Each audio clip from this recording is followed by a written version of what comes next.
Have you ever heard the story of the whimpering dog? Pretty interesting story. So, there's a man seated in the front of a store in one of those Caribbean islands somewhere.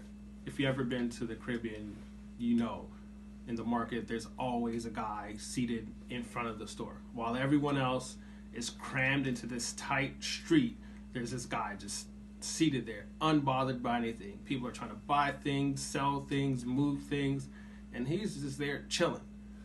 So there's a man seated in front of the store, and right next to him, his dog is laying down. And people would go into the store, leave the store, and they'd hear their dog whimpering. And on occasion, someone would stop and say, "Dude, what's up with your dog?" And he'd look up and say, "Well, he's laying on a bed of nails.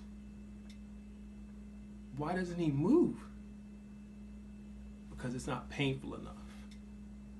And that's what happens to a lot of people without realizing it.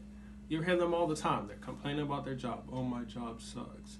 I can't wait to get out of here." They're counting down to Friday and it's Monday. And that's what I mean.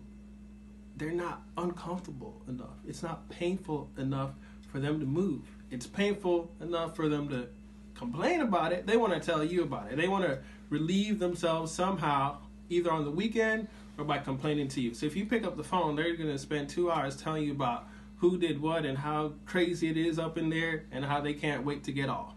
And they'll repeat that because it's just not painful enough for them to get up and move and do something, because that requires effort.